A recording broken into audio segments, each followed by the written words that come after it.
provision of manna and quail for the Israelites. They were complaining of food, they were hungry, and God provided food for them.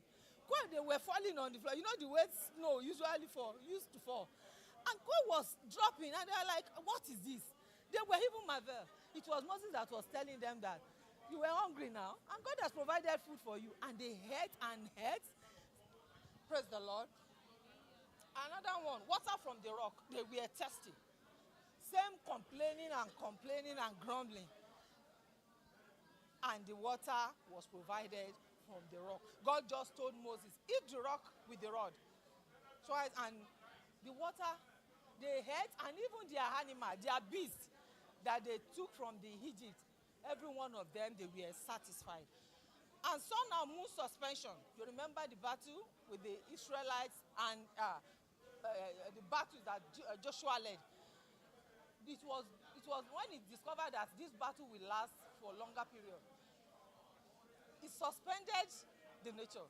You sun should not set, and the moon you should not rise today. And everything they were stand still. Praise the Lord. Till the battle was won. It has never happened, and since then we've never recorded anything similar or close to that. We know the normal hours we have 12 days and 12 nights. Sorry, 12 hours in day and 12 hours in the night. But that day, for 24 hours, the nature suspended everything. Praise the Lord. Fire from heaven to consume the water-soaked sacrifice. This was the battle between Prophet Elijah, and the prophets of Baal. You remember? Everybody knows that when the fire was burning, water is I'm not talking about here that we are used to fire extinguisher. Praise the Lord. We all know that when fire was burning, water will subside it. Praise the Lord.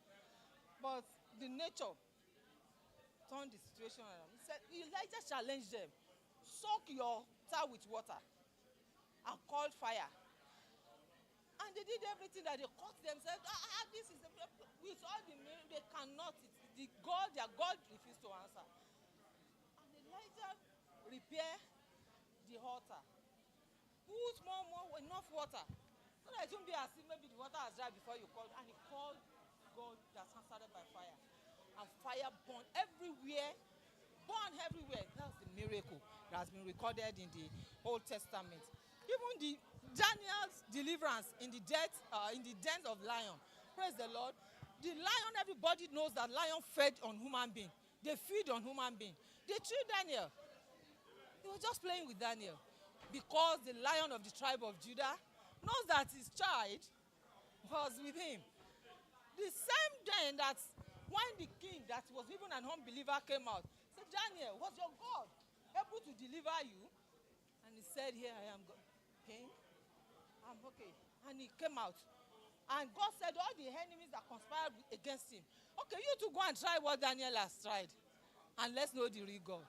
And before they even landed, the hungry lion, they devoured them. Is that not a miracle? This God is just too sweet to save. It's too awesome with the miracles that abound. And not even in the Old Testament. We have a lot even in the New Testament as well. Naaman, the mighty man that usually leads battle, he was afflicted with leprosy. Isaiah did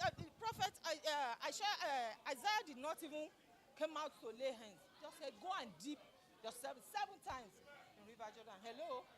And you will be. And when he didn't want to obey initially, and say, why? Because it was logical. To him, it doesn't even make sense. You didn't even tell me that I should take oil to rub, to do this. You didn't even pray. And when he eventually obeyed, and the Bible recorded that, like his body was like the body of young baby. Little baby, you know the way skin of little baby. So that is a miracle.